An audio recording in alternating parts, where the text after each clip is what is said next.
Bismillahirrahmanirrahim. Assalamualaikum warahmatullahi wabarakatuh.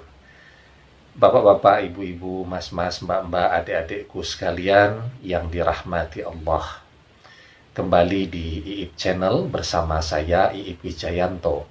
Kali ini kita akan membahas topik mantan pamer pasangan baru di media sosial.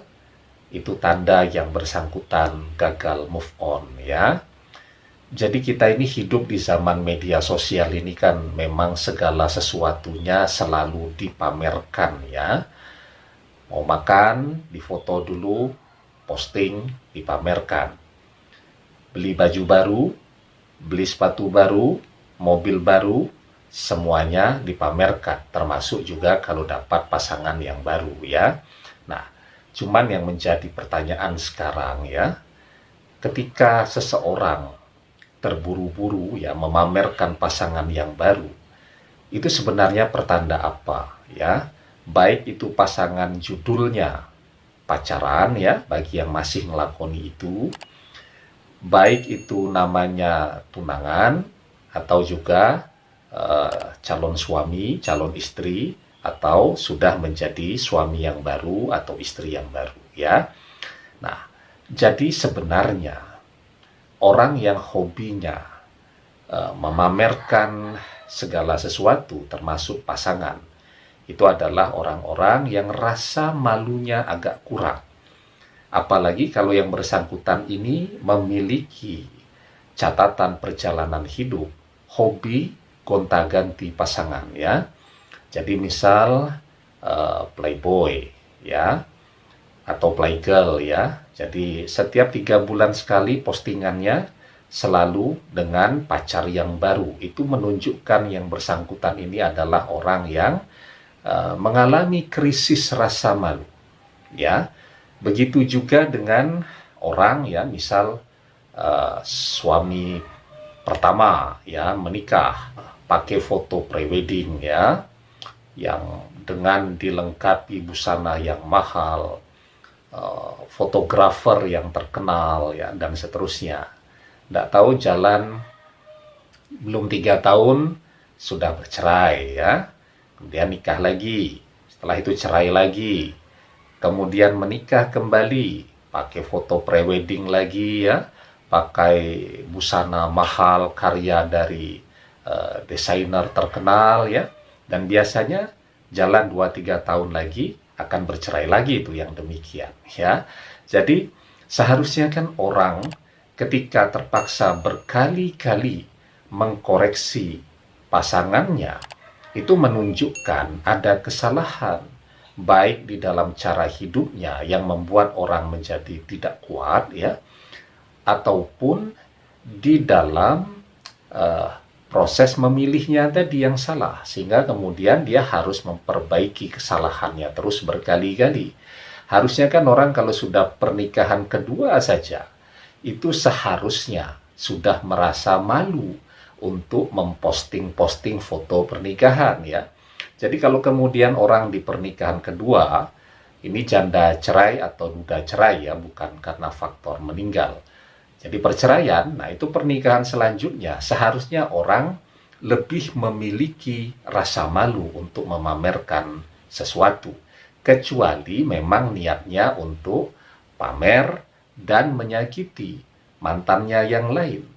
Ya, kalau yang terjadi demikian itu menunjukkan bahwa dia terburu-buru, dan terburu-buru itu peluang melakukan kesalahan lagi sangat besar, ya.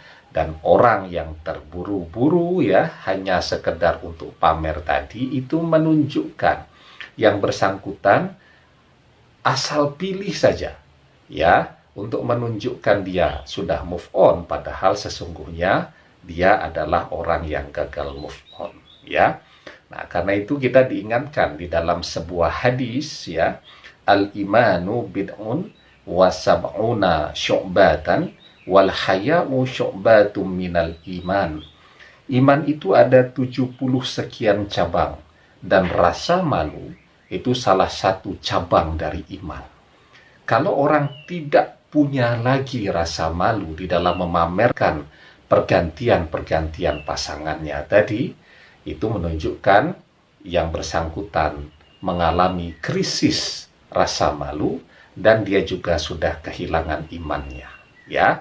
Nah, oleh karena itu sebenarnya ya, bab masalah pasangan itu tidak usah terlalu dipamer-pamerkan, ya. Tidak usah disombong-sombongkan.